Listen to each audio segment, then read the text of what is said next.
Kita sering banget dengar soal apa itu ESG, tapi kali ini kita akan gali lebih dalam lagi.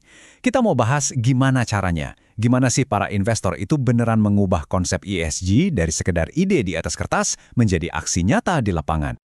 Oke, pertanyaan jujur nih. ESG itu cuma label doang kan? Cuma buzzword keren yang ditempel di laporan tahunan biar kelihatan bagus? Banyak loh yang mikir gitu. Tapi, di balik label itu sebenarnya ada mesin yang bekerja sangat kompleks. Yuk kita bongkar barang-barang mesinnya. Nah, ini dia kuncinya.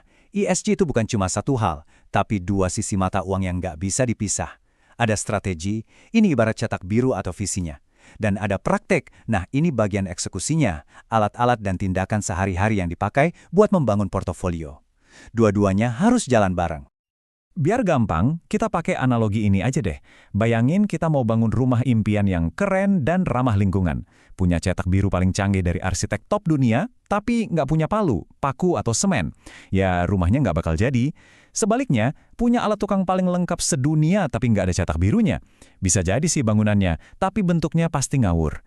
Nah, ESG itu persis kayak gitu. Kita butuh keduanya. Oke, udah siap? Yuk kita buka kotak peralatan investor ini dan kita lihat isinya ada apa aja. Ada 3 pilar utama praktek ESG yang akan kita bedah satu persatu yang nunjukin gimana sih para investor ini membangun portofolio mereka. Oke, pilar pertama, dan ini yang paling gampang kita bayangin ya, keputusan investasi. Balik lagi ke analogi rumah tadi, ini tuh momen krusial waktu kita milih material bangunan.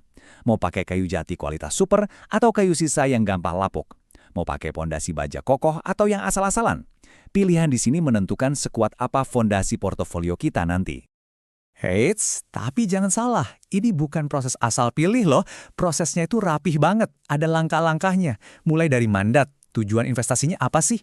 Lalu alokasi aset, mau berapa persen di saham, berapa di obligasi. Terus seleksi sekuritas. Nah ini baru pilih perusahaan spesifiknya. Dan yang paling penting, integrasi. Semua data ESG tadi dimasukkan ke dalam analisis keuangan biar gambarannya utuh. Nah, di dalam tahap seleksi tadi, ada satu alat yang populer banget. Namanya ESG screening atau penyaringan. Gampangnya gini, ini tuh kayak kita bikin saringan atau filter. Investor bikin aturan main yang jelas. Perusahaan mana yang boleh lolos masuk ke portofolio, dan mana yang harus nyangkut di saringan. Penyaringan ini ada dua rasa nih. Ada penyaringan negatif, ibaratnya kita bikin daftar hitam material bangunan yang jelek dan rapuh, pokoknya kita hindari. Tapi ada juga penyaringan positif, di mana kita justru aktif nyari material paling top, yang inovatif, efisien, dan ramah lingkungan. Ini bukti kalau ESG itu bukan cuma soal menghindari yang jelek, tapi juga aktif mencari yang terbaik. Tapi, investor yang jago nggak berhenti di situ aja. Mereka jauh lebih dalam dari itu. Mereka beneran memasukkan data ESG ke dalam model perhitungan finansial mereka. Tujuannya, buat menyesuaikan proyeksi keuntungan, menemukan peluang-peluang baru yang keren kayak di sektor energi hijau, dan yang paling penting, menemukan risiko-risiko tersembunyi yang nggak akan pernah kamu lihat di laporan laba rugi biasa. Oke, kita lanjut ke pilar kedua. Jadi setelah materialnya dibeli atau sahamnya dibeli, kerjaan investor itu belum selesai, justru baru mulai. Sekarang masuk ke fase kepemilikan aktif. Kalau di analogi rumah kita, ini tuh kayak si pemilik rumah yang rajin ngecek mandor dan tukangnya. Mastiin mereka kerja sesuai sama gambar di cetak biru. Terus, gimana cara mereka ngawasin kerjanya? Mereka punya beberapa senjata andalan. Ada dialog langsung, ngobrol langsung sama manajemen, ada pemungutan suara, jadi mereka pakai hak suara mereka untuk ikut nentuin keputusan penting perusahaan. Bahkan bisa juga aksi kolektif, gabung sama investor lain biar suaranya makin kencang. Jadi ini bukan investasi pasif yang cuma diam aja, ini kepemilikan yang benar-benar aktif. Dan ngomong-ngomong soal keterlibatan, ini ada cerita lucu yang nunjukin bedanya zaman dulu sama sekarang. Dulu itu, katanya, kalau mau ikut voting sebagai pemegang saham, harus isi formulir terus dikirim lewat mesin fax. Kebayang nggak repotnya? Untungnya, sekarang semuanya udah serba digital, jadi jauh lebih gampang buat jadi pemilik saham yang aktif. Nah, sekarang kita zoom out. Kita sampai di pilar ketiga yang levelnya udah makro banget. Kalau pilar pertama soal milih material, pilar kedua soal ngawasin tukang, pilar ketiga ini ibaratnya kita ikut memperbarui peraturan bangunan untuk satu kompleks perumahan, bahkan satu kota. Jadi investor nggak cuma peduli sama satu rumahnya aja, tapi sama keseluruhan lingkungan tempat mereka berinvestasi. Di sini kita bisa lihat kenapa dan gimananya. Kenapa mereka repot-repot? Ya karena buat apa punya rumah paling canggih kalau seluruh lingkungannya rawan banjir kan?